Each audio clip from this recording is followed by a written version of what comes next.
N টেলিভিছনৰ prime নিউজত সমূহ দৰ্শকক স্বাগতম জনাই ষ্টুডিঅ'ত মই মীনাক্ষী শৰ্মা। প্ৰথমে চাওঁ আহক আজিৰ বাতৰি শিৰোনাম। ডিব্ৰুগড় লোকসভা সমষ্টিত চাহ জনগোষ্ঠীৰ যোগ্য ব্যক্তিক প্ৰাৰ্থিত্ব প্ৰদানৰ দাবীত বিজেপিৰ ৰাষ্ট্ৰীয় সভাপতি, ৰাজ্যিক সভাপতি আৰু মুখ্যমন্ত্ৰী পুতলিকা দাস চাহ শ্ৰমিকৰ ধাৰাবাহিক আন্দোলনৰ কাৰ্যসূচী ঘোষণা কৰি জনজাতিকৰণৰ দাবীত ডিব্ৰুগড়ত টাই আহোম যুৱ পৰিষদৰ সংবাদমেল। সমাগত লোকসভা নিৰ্বাচনত কম সময়ৰ ভিতৰতে কংগ্ৰেছে ঘোষণা কৰিব প্ৰাৰ্থীৰ তালিকা, এই মন্তব্য প্ৰদ্যুৎ বৰদলৈ। যোৰহাট পৌৰসভাৰ বিল্ডিং উন্নয়ন ছুপাৰ মাৰ্কেটত অঘটন, চতুৰ্থ মহলাৰ পৰা পৰি এজন শ্ৰমিক চিকিৎসালয়ত ভৰ্তি। এতিয়া বিতং বাতৰি। সৰ্বানন্দ সোণোৱালক ডিব্ৰুগড় লোকসভা সমষ্টিৰ প্ৰাৰ্থিত্ব প্ৰদানৰ পাছতে চাহ জনগোষ্ঠীৰ তীব্ৰ প্ৰতিবাদ সাব্যস্ত। সৰ্বানন্দ সোণোৱালক প্ৰাৰ্থিত্ব প্ৰদান কৰাত বিজেপিৰ ৰাষ্ট্ৰীয় সভাপতি, ৰাজ্যিক সভাপতি আৰু মুখ্যমন্ত্ৰী পুতলিকা দাস চাহ শ্ৰমিকৰ। সৰ্বানন্দ সোণোৱালক ডিব্ৰুগড় লোকসভা সমষ্টিৰ প্ৰাৰ্থিত্ব প্ৰদানৰ পাছতে চাহ জনগোষ্ঠীৰ তীব্ৰ প্ৰতিবাদ সাব্যস্ত।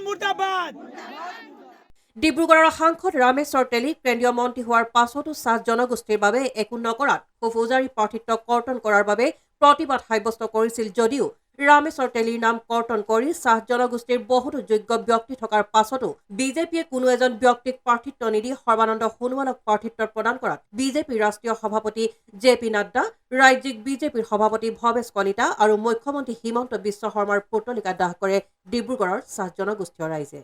পূৰ্বে আমি কৈছিলোঁ যে আমাৰ যিবিলাক সমস্যা আছে, বিজেপি চৰকাৰখনে যিটো আমাক সহায় কৰিম বুলি কৈছিলে পূৰ্বৰে পৰা, বিশেষকৈ জনজাতিকৰণ, শ্ৰমিকসকলৰ 350 টকা হাজিৰা আৰু শ্ৰমিকসকলৰ যিবিলাক মাটিৰ পট্টা, যিহেতু আজি বাগিচা অঞ্চলত বহুত শ্ৰমিকে বসবাস কৰে, তেওঁলোকৰ কোনো ধৰণৰ চৰকাৰী চিলিং মাটি নাই। গতিকে আমি দাবী কৰিছিলোঁ যে বাগান এলেকাত যিবিলাক মাটি আছে সেইটো শ্ৰমিকসকলক দিব লাগে, ম্যাদী পট্টা কৰিব লাগে। কিন্তু দেখিলোঁ চৰকাৰখনে একো কৰিব নোৱাৰিলে। তাৰ পৰিৱৰ্তে আমি কৈছিলোঁ যে চাহ জনগোষ্ঠীৰ এজন সুদক্ষ নেতা হিচাপে ইয়াত লোকসভাত আমি প্ৰাৰ্থিত্ব প্ৰদান কৰিব লাগে। কিন্তু তেনেস্থলত আমি দেখিব পালোঁ যে সৰ্বানন্দ সোণোৱাল ডাঙৰীয়াক ইয়াত প্ৰাৰ্থিত্ব দিছে। তাৰ কাৰণে আমাৰ চাহ জনগোষ্ঠীসকল ক্ষোভিত হৈছে আৰু চাহ শ্ৰমিকসকলে নিজৰ নেতাক মানে বিচাৰিছে আৰু আপোনালোকে নিশ্চয় আজি দেখিছে। এইটোৱে আমি খুব দুখিত, কিয়নো যদি আমাৰ কথা শুনিবৰ কাৰণে আমাৰ জনগোষ্ঠীৰ কোনোবা এজন নাথাকে আমি কাক ক'মগৈ। আমি খুব দুখিত, সেইটো কাৰণে এতিয়া প্ৰতিবাদ কৰিব ওলাই আহিছোঁ আৰু মোৰ লগে লগে গোটেই আমাৰ চাহ জনগোষ্ঠীৰ যিমান লোক আছে সকলোৱে প্ৰতিবাদ কৰিবলৈ আহিছে। অহা ইলেকশ্যন আপোনালোকে নিশ্চয় দেখিব, যেতিয়ালৈকে আমাৰ সাংসদ আমাৰ চাহ জনগোষ্ঠীৰ লোক নাহে তেতিয়ালৈকে আমি প্ৰতিবাদ কৰি থাকিম। আৰু এতিয়াৰ পৰা আপোনালোকে নিশ্চয় দেখিব যে আমি এটাই কথা কৈছিলোঁ, আমাৰ চাহ জনগোষ্ঠীৰ লোক এজন আহক, কিন্তু নাপালোঁ। সেইটো কাৰণে আমি প্ৰতিবাদ কৰিবলৈ লৈছোঁ আৰু এতিয়া আপোনালোকে নিশ্চয় দেখিব বিজেপি চৰকাৰে এইবাৰ আমাৰ চাহ জনগোষ্ঠীৰ লোকৰ পৰা ভোট নাপাব। আজি আমি পুতলিকা দাহ কৰিছোঁ, আমি বাধ্য হৈছোঁ, যিহেতু অসম তথা ভাৰত চৰকাৰে আমাক যিধৰণে প্ৰতাৰণা কৰিছে, আমাৰ ৰাজনৈতিক অধিকাৰ আমাৰ ৰাজনৈতিক অধিকাৰটো আজি খৰ্ব কৰিছে। যিহেতু আমি আপোনালোকে চবেই জানে যে ডিব্ৰুগড় নহয় গোটেই অসমতে আমাৰ 3জনকৈ আমাৰ MP আছিলে। বৰ্তমান তাৰিখত আমাৰ MP যিটো আমাৰ চাহ জনগোষ্ঠীৰ কেণ্ডিডেট আছিলে সেইকেইটা কাম কৰ্তন কৰা হৈছে। ইতিমধ্যে ডিব্ৰুগড় বিশেষ ক'বলগীয়া, ডিব্ৰুগড়ত আমাৰ জনসভাপতি বহুত ঘন আছে, ইয়াত 6 লাখ প্ৰায় 50,000 মান ভোট আমাৰ চাহ জনগোষ্ঠীৰ আছে। তেনেস্থলতো মানে তেওঁলোকে আমাক যিধৰণে প্ৰতাৰণা কৰিলে, আমাৰ যিটো টিকেট দিয়াৰ কথা আছিলে চাহ জনগোষ্ঠীৰ ব্যক্তিক কিন্তু তেওঁলোকে প্ৰদান নকৰিলে। তাৰ কাৰণে আমি ক্ষোভটো উজাৰিছোঁ আজি আৰু প্ৰতিমূৰ্তি দাহ কাৰ্যসূচী আমি ল'বলৈ আজি বাধ্য হৈছোঁ। যিহেতু আমি এইকাৰণে আমি কৰিছোঁ, যিহেতু ইয়াৰ আগতে আমি প্ৰেছ মিট দিছোঁ, আমি কেইবাটাও প্ৰেছ মিট আমি কথাখিনি কৈছোঁ যে আমাৰ এই ডিব্ৰুগড় বিশেষকৈ লোকসভা নিৰ্বাচনত আমাক অন্ততঃ চাহ জনগোষ্ঠীৰ এজন সুদক্ষ নেতা আমাক লাগে। আৰু যিহেতু প্ৰতিনিধিত্ব প্ৰাৰ্থী প্ৰেৰণ কৰিছিলে আৰু সেই প্ৰেৰণ কৰা স্বত্তেও কিন্তু তেওঁলোকৰ নাম নাহিলে, তাৰ কাৰণে আমি দুখ প্ৰকাশ কৰিছোঁ। ডিব্ৰুগড়ৰ পৰা জয়ৰ সহযোগত আইনুল আহমেদৰ ৰিপৰ্ট, AN টেলিভিছন। ডিব্ৰুগড়ৰ কুমাৰণীচিগাস্থিত বিশ্ব শান্তি ভৱনত শিৱ বাবাৰ 88 সংখ্যক ত্ৰিমূৰ্তি শিৱ জয়ন্তী মহোৎসৱৰ উপলক্ষে অনুষ্ঠানটো ভৱিষ্যৎবাণীমূলকভাৱে সজাই তোলাৰ লগতে অনুষ্ঠানৰ আৰম্ভণিতে ব্ৰহ্মকুমাৰী ডিব্ৰুগড় জিলাৰ পৰিচালিকা বি.কে. বিনীতাই অনুষ্ঠানৰ পতাকা উত্তোলন কৰাৰ পিছতে অনুষ্ঠিত হোৱা মুকলি সভাত ধনাত্মক পৰিৱৰ্তনৰ বৰ্ষ শীৰ্ষক এক বক্তৃতানুষ্ঠান অনুষ্ঠিত হয়। ডিব্ৰুগড়ৰ কুমাৰণীচিগাস্থিত বিশ্ব শান্তি ভৱনত শিৱ বাবাৰ 88 সংখ্যক ত্ৰিমূৰ্তি শিৱ জয়ন্তী মহোৎসৱৰ আয়োজন কৰা হয়। এই উপলক্ষে অনুষ্ঠানটোক ভৱিষ্যৎবাণীমূলকভাৱে সজাই তোলা হৈছিল। অনুষ্ঠানৰ আৰম্ভণিতে ব্ৰহ্মকুমাৰী ডিব্ৰুগড় জিলাৰ পৰিচালিকা বি.কে. বিনীতাই অনুষ্ঠানৰ পতাকা উত্তোলন কৰাৰ পিছতে অনুষ্ঠিত হয় মুকলি সভা। সভাত ধনাত্মক পৰিৱৰ্তনৰ বৰ্ষ শীৰ্ষক এক বক্তৃতা অনুষ্ঠান অনুষ্ঠিত হয়, য'ত অতিথিসকলে প্ৰতিষ্ঠানটোৰ কাম কাজৰ শলাগ লওঁতে কয় যে এনেধৰণৰ কাৰ্যসূচীয়ে সকলোকে অলৌকিক শান্তি আৰু সুখ প্ৰদান কৰে ভগৱান শিৱৰ বৰদান হিচাপে। শিৱই পৰম পিতৃ। শিৱৰ লগত মনৰ প্ৰকৃত সংযোগ থাকিলে প্ৰতিটো ইচ্ছাই পূৰণ হয়। আগন্তুক শিৱৰাত্ৰিৰ উৎসৱ ভগৱান শিৱৰ ঐশ্বৰিক অৱতাৰৰ এক স্মৰণীয় উৎসৱ। বৰ্তমান শিৱদেৱে এই পৃথিৱীত অৱতাৰ লৈ সকলো পাপৰ পৰা মুক্তি আৰু জীৱনত প্ৰকৃত সুখ আৰু শান্তি সকলো মানৱ আত্মাক স্বজ্ঞাত জ্ঞান প্ৰদান কৰি আহিছে। উপস্থিত মহিলাসকলে শিৱ বাবাই দিয়া বাৰ্তা শুনি জীৱনত সুখ আৰু শান্তি কামনা কৰে। আজি আমাৰ মূল বিষয় হ'ল যে 2024 ইয়েৰ অফ পজিটিভ চেঞ্জ, যিটো আমাৰ ঈশ্বৰীয় বিশ্ববিদ্যালয় অৰ্থাৎ ব্ৰহ্মা কুমাৰীজৰ ৱৰ্ল্ড ৱাইড এই বছৰৰ কাৰণে থিম লোৱা হৈছিলে 2024 ইয়েৰ অফ পজিটিভ চেঞ্জ। এই বিষয়ত এই থিমৰ ওপৰত আজি আমি এই আলোচনা চক্ৰখিনি পাতিছোঁ। আমাৰ এই আলোচনা চক্ৰখনিত ইতিমধ্যে DDC আহি উপস্থিত হৈছে আৰু লগতে কেইবাগৰাকীও আমাৰ সন্মানীয় ব্যক্তি আহি উপস্থিত হৈছেহি। আৰু আমি এই বৰ্ষটো কেনেকৈ 2024 বৰ্ষটো পজিটিভ থিংকিং কৰি আমি ধনাত্মক চিন্তা কৰি সকাৰাত্মক চিন্তা চৰ্চা কৰি আমি সকলোৰে মনত কেনেকৈ সহায়, উৎসাহ, উদ্দীপনা, শান্তি, প্ৰেম এই সকলোবিলাক আমি অৰ্জন কৰিব পাৰিম, সকলোকে দিব পাৰিম, ছ'চাইটিক আমি বিলাই দিব পাৰিম, সেই বিষয়ে আমি আলোচনা কৰিম। আৰু লগতে শিৱৰ যে শিৱৰাত্ৰিৰ আধ্যাত্মিক ৰহস্য, এই প্ৰাসংগিকতা আছেনে নাই এইটো সময়ত, সেই বিষয়েও আমি ইয়াত আলোচনা কৰিম। আৰু লগে লগে আমাৰ সকলোৱে গম পাব যে শিৱ আৰু শংকৰ এটা বিৰাট পাৰ্থক্য আছে, সেই বিষয়েও আমি জনাম। গতিকে আমি সকলোকে মাতিছোঁ, আমি অহা 8 তাৰিখ আৰু 9 তাৰিখে জীৱন্ত প্ৰতিমা দৰ্শন অনুষ্ঠানৰ আৰম্ভ পাতিবলৈ মনস্থ কৰিছোঁ। আমাৰ টাউনৰ যি হনুমান মন্দিৰ আছে তাৰ ফ্ৰণ্টতে আমি সেই ব্যৱস্থা কৰিছোঁ। আমি সকলোকে ডিব্ৰুগড় জিলাৰ সকলো লোককে আমি নিমন্ত্ৰণ জনাইছোঁ, তালৈ সকলো আহে যেন আৰু দৰ্শন কৰে যেন। ডিব্ৰুগড়ৰ পৰা আইনুলৰ সহযোগত জয় ইছলামৰ ৰিপৰ্ট AN টেলিভিছন। ডিব্ৰুগড়ত টাই আহোম যুৱ পৰিষদৰ সংবাদমেল। জনজাতিকৰণৰ দাবীত ডিব্ৰুগড়ৰ বৰপথাৰত সংবাদমেল টাইপাৰ জিলা সমিতিৰ। টাই আহোম জনগোষ্ঠীক জনজাতিকৰণৰ নামত বিজেপি চৰকাৰে প্ৰতাৰণা কৰাক লৈ তীব্ৰ ক্ষোভ প্ৰকাশ কৰিছে টাইপাই। ডিব্ৰুগড়ত টাই আহোম যুৱ পৰিষদৰ সংবাদমেল। জনজাতিকৰণৰ দাবীত ডিব্ৰুগড়ৰ বৰপথাৰত সংবাদমেল টাইপাৰ জিলা সমিতিৰ। 10 মাৰ্চৰ পৰা ধাৰাবাহিক আন্দোলনৰ কাৰ্যসূচী ঘোষণা টাইপাৰ ডিব্ৰুগড় জিলা সমিতিৰ। ডিব্ৰুগড়ৰ বৰপথাৰৰ পৰা জনজাতিকৰণ আৰু স্বায়ত্ব শাসনৰ দাবীত বাহিৰ কৰিব বিশাল প্ৰতিবাদী বাইক ৰেলী। একেদৰে চৌকিডিঙ্গিত ধৰ্ণা কাৰ্যসূচীৰ ৰূপায়ণ কৰিব টাইপাই।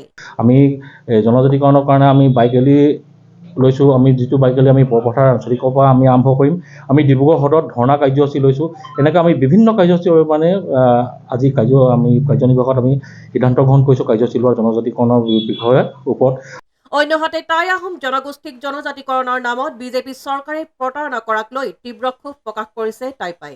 আমাৰ আহোমৰ লগতে আমাৰ 6 জনগোষ্ঠীক জনগোষ্ঠীক জনজাতিকৰণ দিম বুলি কৈছিলে, কাকো যে জনজাতিকৰণ নিদিলে বিষয়টো কোনো ধৰণৰ গুৰুত্ব আৰোপ নকৰিলে। সেইকাৰণে প্ৰতিটো জনগোষ্ঠীৰ লোকসকলক আমি কিন্তু এই মিছলীয়া প্ৰধানমন্ত্ৰীজনৰ কথা গুৰুত্ব আৰোপ নকৰিবৰ কাৰণে বিজেপি চৰকাৰখনৰ কথা গুৰুত্ব আৰোপ নকৰিবৰ কাৰণে আমি কিন্তু প্ৰতিজন মানুহক আমি অনুৰোধ জনাইছোঁ।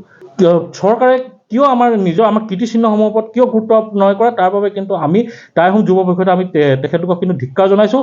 আৰু লগতে সৌন্দৰ্যবৰ্ধন যিখিনি মাটি বেদখল হৈ আছে সেই মাটিখিনি বেদখলমুক্ত কৰি আৰু যিখিনি আমাৰ মৈদাম আছে আৰু যিখিনি আমাৰ কীৰ্তিচিহ্ন আছে সৌন্দৰ্যবৰ্ধন কৰিবৰ কাৰণে আমি প্ৰতিটো আমাৰ চৰকাৰী হওক আমাৰ চৰকাৰী ওচৰলৈ গৈ পিনি আমাৰ যিখন কাউন্সিল আছে কাউন্সিলৰ ওচৰত গৈ পিনি আমি আবেদন কৰিম বুলি আজি এটা সিদ্ধান্ত গ্ৰহণ কৰা হৈছে। ডিব্ৰুগড়ৰ পৰা জয়ৰ সহযোগত আইনুল আহমেদৰ ৰিপৰ্ট AN টেলিভিজন।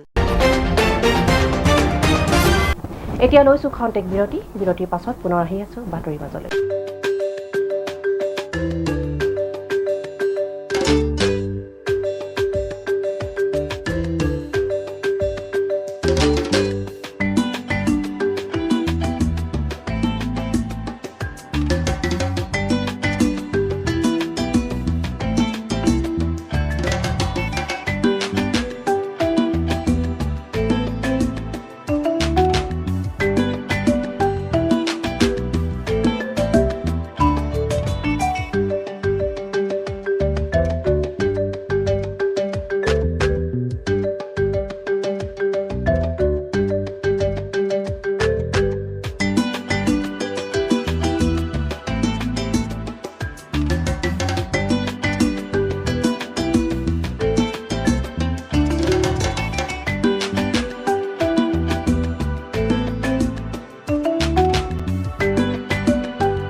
আপোনাৰ আপোন চহৰ ডিব্ৰুগড়ত এঞ্জিলা এণ্টাৰপ্ৰাইজে আনিছে এটি সোণালী সুযোগ।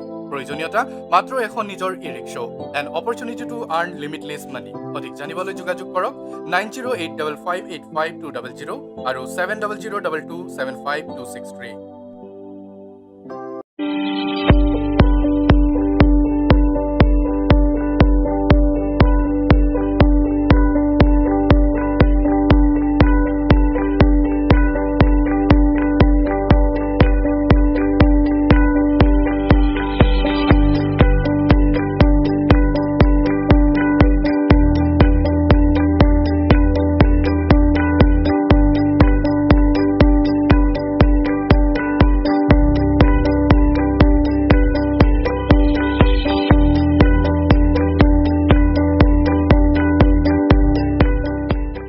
পুনৰ আহিছো বাতৰি মাজলৈ। অসমীয়াত এষাৰ কথা আছে, ৰাখে হৰি মাৰে কোনে, মাৰে হৰি ৰাখে কোনে। সেই কথাই যেন প্ৰমাণিত হ'ল যোৰহাটত। যোৰহাট পৌৰসভাৰ বিল্ডিং উন্নয়ন ছুপাৰ মাৰ্কেটত এক অঘটন। ৰাখে হৰি মাৰে কোনে। 4 মহলাৰ ওপৰৰ অৰ্ধনিৰ্মিত লিফ্টৰ পৰা পৰি যোৱা শ্ৰমিকক জীৱিত অৱস্থাত উদ্ধাৰ। অসমীয়াত এষাৰ কথা আছে, ৰাখে হৰি মাৰে কোনে, মাৰে হৰি ৰাখে কোনে। সেই কথাই যেন প্ৰমাণিত হ'ল যোৰহাটত। যোৰহাট পৌৰসভাৰ বিল্ডিং উন্নয়ন ছুপাৰ মাৰ্কেটত এক অঘটন। 4ৰ্থ মহলাত কাম কৰি থকা অৱস্থাত এটা অৰ্ধনিৰ্মিত লিফ্টৰ পৰা তললৈ পৰি যায় এজন শ্ৰমিক। আধৰুৱা লিফ্টটোৰ ফুটাত টিং দি থোৱা আছিল। চাফা কাম কৰি থাকোঁতে টিঙত ভৰি দিয়াত টিং ভাগি কোৱা সদৃশ গাঁতত পৰি যায়। প্ৰায় 2 ঘণ্টা জোৰা শ্বাসৰুদ্ধকৰ পৰিৱেশ। 2 ঘণ্টাৰ মূৰত SDRFৰ জোৱানে সুস্থ অৱস্থাত উদ্ধাৰ কৰে শ্ৰমিকজনক। অমৰ ব্ৰাছফৰ নামৰ শ্ৰমিকজনক ততাতৈয়াকৈ যোৰহাট মেডিকেল কলেজত ভৰ্তি কৰোৱা হৈছে। চাফা কৰ্মচাৰীবিলাকক যিকোনো ক্ষেত্ৰত কাম যদি লগাইছে প্ৰটেকশ্যন দিব লাগে, কিন্তু তেওঁলোকে একো প্ৰটেকশ্যন নিদিয়াকৈ এতিয়া সেই ডাঙৰ যিটো উঠাই পাই সিহঁতি চাফা কৰিছে, তেওঁলোকে আগতে গম পালে যে এইটো ইমান পুৰণি টিংবিলাকত উঠাই পাই চাফা কৰাটো একো জৰুৰী নহয়। আমি ক'ব বিচাৰোঁ কেইবাবাৰো ইয়াত বোলে কিছুমান বেমাৰ হৈও মৰিছে, এতিয়া ওপৰৰ পৰা পৰি যদি এতিয়া বাচিছে, যদি ইন ফিউচাৰ তাত যদি কিবা প্ৰব্লেম হয় তো সেইটো দায়িত্ব মিউনিচিপালিটি বৰ্ডে ল'ব পাৰিব নাই। কথা এটা ক'বলৈ বিচাৰিছোঁ, আমাৰ মিউনিচিপালিটিৰ পৰা পঠিয়াইছে চফা কৰিবলৈ ওপৰত 4 তলৰ ওপৰৰ পৰা 4 তলৰ পৰা তেওঁ গৈছে চফা কৰিব। মিউনিচিপালিটি চাব লাগে না প্ৰটেকশ্যন আছে নে নাই, কি কাৰণে আছে, কোন টিম পচি গৈছে, কি নহয়। এই চাকৰি বচাবলৈ কাৰণে এতিয়া চফাটো কৰিবই লাগিব। ইয়াৰ এইখনৰ মিউনিচিপালিটি ৰুল কি হয়, এদিন অকল ভালকৈ চফা নকৰিলে তোমাৰ 10 দিন কি 1 মাহ কাৰণে ভাবুকি দিয়ে বঢ়াই দিয়ে। আজি কি হ'ল, আজি কাৰণে চফা কৰিবলৈ গৈছিলে আমাৰ অমৰ বাছপৰে 4 তলৰ পৰা অকণমান টিনটো চফা কৰিবলৈ যাওঁতে 4 তলৰ পৰা ওপৰত লিফ্টৰ ভিতৰত সোমাই থাকে। News desk AN television. কম সময়ৰ ভিতৰত কংগ্ৰেছে ঘোষণা কৰিব প্ৰাৰ্থীৰ তালিকা। জাগিৰোড বিধানসভা সমষ্টিৰ কেইবাটাও আধাৰশিলা অনুষ্ঠানত উপস্থিত হৈ এইদৰে কয় সাংসদ প্ৰদ্যুৎ বৰদলৈয়ে। সমাগত লোকসভা নিৰ্বাচন বৃদ্ধি হৈছে ৰাজ্যত প্ৰতিটো দলৰে তৎপৰতা। একেদৰে পিছ পৰি ৰোৱা নাই নগাঁও সংসদীয় সমষ্টিৰ কংগ্ৰেছী সাংসদ প্ৰদ্যুৎ বৰদলৈও। সোমবাৰে নগাঁও সংসদীয় সমষ্টিৰ অন্তৰ্গত জাগিৰোড বিধানসভা সমষ্টিত সাংসদ পুঁজিৰ কেইবাটাও আঁচনিৰ আধাৰশিলা স্থাপন কৰে সাংসদগৰাকীয়ে। আনহাতে AIUDF দলক বিজেপিৰ বি টীম আখ্যা দি সাংসদ প্ৰদ্যুৎ বৰদলৈয়ে কয়, নিজে জিকিবলৈ নহয়, কংগ্ৰেছৰ প্ৰাৰ্থীক হৰুৱাবলৈহে প্ৰাৰ্থী প্ৰক্ষেপ কৰে AIUDF দলে। নিজে জয়ী হোৱাতকৈ কংগ্ৰেছৰ প্ৰাৰ্থীক হৰুৱাবলৈয়ে ইমান হুলস্থুল কৰিছে AIUDFে। অৱশ্যে ইয়াৰ প্ৰত্যুত্তৰ নিৰ্বাচনৰ সময়ত ভোটাৰ ৰাইজে দিব বুলিও তাৎপৰ্যপূৰ্ণ মন্তব্য কৰে সাংসদগৰাকীয়ে। সংসদীয় এলেকা উন্নয়ন পুঁজিৰ পৰা যিবিলাক উন্নয়নমূলক কাম কাজবিলাক মই কৰি আছোঁ, কিছুমানত মুকলি কৰিছোঁ, উদ্বোধন কৰিছোঁ, কিছুমানৰ আধাৰশিলা স্থাপন কৰিছোঁ। গতিকে একাদিক্ৰমে এফালৰ পৰা আমি কৰি গৈ আছোঁ আৰু এতিয়া আহি পেলাই ইয়াত উপস্থিত হৈছোঁহি আৰু এই অনুষ্ঠানটোত মই মোৰ অনুদানৰ আজিৰ পৰা কামৰ শুভাৰম্ভণি দলে কৰিব। দলৰ সৰ্বোচ্চ যিখন কমিটি আছে, চেণ্ট্ৰেল ইলেকশ্যন কমিটি, তেওঁলোকে আনুষ্ঠানিকভাৱে এইটো ঘোষণা কৰিব। আমি আশা কৰিছোঁ হয়তো 2-4 দিনৰ পিছতে তেওঁলোকে আনুষ্ঠানিকভাৱে ঘোষণা কৰিব আৰু মই আশা কৰিছোঁ দলে চাগে মোক আকৌ চাগে নিৰ্বাচন কৰিব আৰু নিৰ্বাচন কৰিলে স্বাভাৱিকতে মই নিৰ্বাচনত অৱতীৰ্ণ হ'ম। News desk AN television. দিনত ঘৰটো তলা মাৰি ওলাই গ'লেও সুৰক্ষিত নহয় এতিয়া আপুনি। নিৰাপত্তাত দিব নোৱাৰে আপোনাক এতিয়া আৰক্ষীয়ে। ডিব্ৰুগড় চহৰৰ মাজতেই থকা ডিব্ৰু মহাবিদ্যালয়ৰ সমীপৰ এটা ঘৰত কোনো নথকাৰ সুযোগ লৈ দিনৰ পোহৰতেই চোৰে চুৰ কৰি ঘৰৰ বহু বস্তু লণ্ডভণ্ড কৰাৰ উপৰিও নিৰাপদে ৰখা সোণ ৰূপৰ অলংকাৰকে আদি কৰি বহু মূল্যৱান সামগ্ৰী তহিলং কৰে। দিনত ঘৰটো তলা মাৰি ওলাই গ'লেও সুৰক্ষিত নহয় আপুনি, কাৰণ আপোনাৰ ঘৰটো এতিয়া ডিব্ৰুগড় চহৰত। চহৰতে নিৰাপত্তাত দিব নোৱাৰে আপোনাক আৰক্ষীয়ে। তাৰ উদাহৰণ এইগৰাকী যুৱতী। আজি দিনত নিজৰ ঘৰটো তলা মাৰি ওলাই গৈছিল কামলৈ তেওঁ। ডিব্ৰুগড় চহৰৰ মাজতে থকা ডিব্ৰু মহাবিদ্যালয়ৰ সমীপৰ তেওঁ ঘৰটোলৈ সন্ধ্যা ঘূৰি আহি দেখে ঘৰৰ বস্তু লণ্ডভণ্ড। নিৰাপদে ৰখা সোণ ৰূপৰ অলংকাৰ নাই, বহু মূল্যৱান সামগ্ৰী তহিলং, ভঙা আলমিৰাৰ দুৱাৰ। টয়লেটৰ কাষৰ বেৰা ভাঙি দিনৰ পোহৰতেই চোৰে চুৰ কৰি হেলা ৰঙে গুচি গ'ল। ডিব্ৰু কলেজৰ ছেকেণ্ড গলিটো হয়। মই ইয়াতে ভাড়া কৰি আছোঁ। 2 মাহ হোৱা নাই, 1 মাহ 2 মাহ হোৱা নাই, হ'ব আৰু 10 তাৰিখে 2 মাহ হ'ব আৰু ভাড়া দিবলৈ। তো আমাৰ আজি মিটিং আছিলে মিলন নগৰত, মিটিঙত গৈছিলোঁ আৰু মোৰ খুৰাকত গৈছিলোঁ। মোক গোটৰ মিটিং আছিলে, মই খুৰাকত গৈছিলোঁ।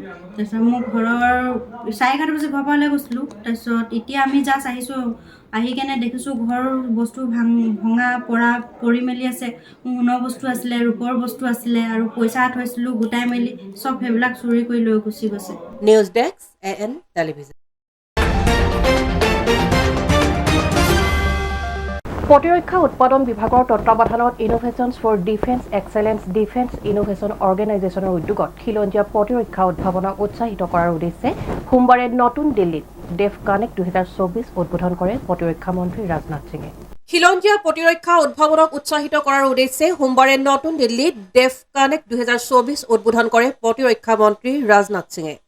ডেফ কানেক্ট 2024 দেশৰ প্ৰতিৰক্ষা উদ্ভাৱনৰ পৰিৱেশত এক উল্লেখযোগ্য মাইলৰ খুঁটি প্ৰতিনিধিত্ব কৰে, যিয়ে সশস্ত্ৰ বাহিনী, প্ৰতিৰক্ষা উদ্যোগৰ নেতা, ষ্টাৰ্টআপ, শিক্ষাবিদ আৰু নীতি নিৰ্ধাৰককে ধৰি মূল অংশীদাৰসকলক একত্ৰিত কৰে। এই অনুষ্ঠানৰ লক্ষ্য হৈছে অৰ্থপূৰ্ণ সংযোগৰ সুবিধা প্ৰদান কৰা, অত্যাধুনিক প্ৰযুক্তি প্ৰদৰ্শন কৰা আৰু প্ৰতিৰক্ষা খণ্ডত সহযোগিতা, উদ্ভাৱন আৰু উদ্যোগীকৰণক লাভান্বিত কৰাৰ বাবে এক পৰিৱৰ্তনশীল মঞ্চ হ'বলৈ সাজু হৈছে। এই অনুষ্ঠানত প্ৰতিৰক্ষা খণ্ডৰ ভাৰতৰ আগশাৰীৰ উদ্যোগসমূহৰ পৰা বৃহৎ সংখ্যক উদ্ভাৱক আৰু বিনিয়োগকাৰীয়ে অংশগ্ৰহণ কৰে। প্ৰতিৰক্ষা উৎপাদন বিভাগৰ তত্বাৱধানত innovations for defence excellence defence innovation অৰ্গেনাইজেশ্যনৰ উদ্যোগত এই অনুষ্ঠানৰ আয়োজন কৰা হৈছে। আইডেক্স ফ্ৰেমৱৰ্কে সামৰিক কৰ্মীসকলক উদ্ভাৱকৰ সৈতে সহ বিকাশ আৰ্হিত কাম কৰিবলৈ অনুমতি দিয়ে। 2018 চনত প্ৰধানমন্ত্ৰী নৰেন্দ্ৰ মোদীয়ে আৰম্ভ কৰা আইডেক্সে মূলতঃ প্ৰতিৰক্ষা আৰু মহাকাশ খণ্ডৰ বিভিন্ন অংশীদাৰীসকলৰ বাবে এক ঐক্যবদ্ধ মঞ্চ প্ৰদান কৰে। এই নিৰ্দিষ্ট ক্ষেত্ৰত প্ৰযুক্তি বিকাশ আৰু সম্ভাৱ্য সহযোগিতাৰ তদাৰক কৰিবলৈ ই এটা ছাতি সংস্থাৰ দৰে কাম কৰে। News desk AN television. এতিয়া লৈছোঁ খন্তেক বিৰতিৰ পাছত পুনৰ আহি আছোঁ বাতৰিৰ মাজলৈ।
পুনৰ আহিছোঁ বাতৰিৰ মাজলৈ। সোমবাৰে নতুন দিল্লীত বিত্তমন্ত্ৰী নিৰ্মলা সীতাৰমণে বলবৎকাৰীৰ প্ৰধান আৰু কেন্দ্ৰীয় GST গঠনৰ ৰাষ্ট্ৰীয় সন্মিলন উদ্বোধন কৰে। উক্ত কাৰ্যসূচীত GST ফাঁকি আৰু ভুৱা চালনাৰ বিৰুদ্ধে যুঁজ দিয়াৰ ওপৰত বিস্তৃত আলোচনা আৰু উত্তম পদ্ধতিসমূহ ভাগ বতৰা কৰা আদি অন্তৰ্ভুক্ত কৰা হৈছে। নতুন দিল্লীত বিত্তমন্ত্ৰী নিৰ্মলা সীতাৰমণে বলবৎকাৰী প্ৰধান আৰু কেন্দ্ৰীয় GST গঠনৰ ৰাষ্ট্ৰীয় সন্মিলন উদ্বোধন কৰে।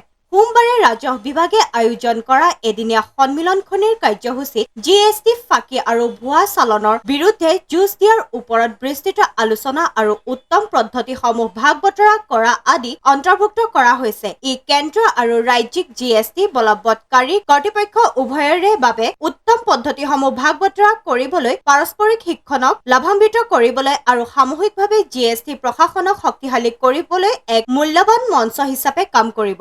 News desk AN television. আজিৰ শেষৰটো বাতৰি। আজি ৰাষ্ট্ৰীয় নিৰাপত্তা দিৱস। 1964 চনৰ 4 মাৰ্চত শ্ৰম মন্ত্ৰালয় দীৰ্ঘম্যাদী সুৰক্ষা, স্বাস্থ্য আৰু পৰিৱেশ আন্দোলনৰ প্ৰসাৰৰ বাবে সুৰক্ষা পৰিষদ গঠন কৰাৰ পাছতে ভাৰতত 4 মাৰ্চৰ দিনটো ৰাষ্ট্ৰীয় নিৰাপত্তা দিৱস হিচাপে পালন কৰা হয়। এইবাৰৰ ৰাষ্ট্ৰীয় নিৰাপত্তা দিৱসৰ বিষয়বস্তু হৈছে ESG উৎকৃষ্টতাৰ বাবে সুৰক্ষা নেতৃত্বৰ ওপৰত গুৰুত্ব দিয়া। ভাৰতত প্ৰতিবছৰে 4 মাৰ্চত ৰাষ্ট্ৰীয় নিৰাপত্তা দিৱস পালন কৰা হয়। ভাৰতীয় নিৰাপত্তা বাহিনীক সম্বৰ্ধনা জনোৱা NSDক ৰাষ্ট্ৰীয় সুৰক্ষা দিৱস নামেৰেও জনা যায়। এই দিনটোৰ উদ্দেশ্য হৈছে আমাৰ দেশৰ শান্তি আৰু নিৰাপত্তা বজাই ৰখাৰ লগত জড়িত আৰক্ষী, অৰ্ধসামৰিক বাহিনী, প্ৰহৰী, কামাণ্ডো, সেনা বিষয়া আৰু অন্যান্য বাহিনীকে ধৰি আমাৰ নিৰাপত্তা বাহিনীক কৃতজ্ঞতা জ্ঞাপন কৰা। 1966 চনৰ 4 মাৰ্চত শ্ৰম মন্ত্ৰালয়ে দীৰ্ঘম্যাদী সুৰক্ষা, স্বাস্থ্য আৰু পৰিৱেশ আন্দোলনৰ প্ৰসাৰৰ বাবে সুৰক্ষা পৰিষদ গঠন কৰে। এইবাৰৰ ৰাষ্ট্ৰীয় নিৰাপত্তা দিৱসৰ বিষয়বস্তু হৈছে ESG উৎকৃষ্টতাৰ বাবে সুৰক্ষা নেতৃত্বৰ ওপৰত গুৰুত্ব দিয়া। ৰাষ্ট্ৰীয় নিৰাপত্তা দিৱস অভিযানৰ লক্ষ্য হৈছে উদ্যোগ আৰু অন্যান্য সংস্থাসমূহ সুৰক্ষা, স্বাস্থ্য আৰু পৰিৱেশৰ প্ৰসাৰৰ ক্ষেত্ৰত সহায় কৰা। News desk AN television. আজিৰ বাতৰি ইমানেই। AN টেলিভিছনৰ ষ্টুডিঅ'ৰ পৰা মই মীনাক্ষী ইমানতে বিদায় লৈছোঁ। নমস্কাৰ।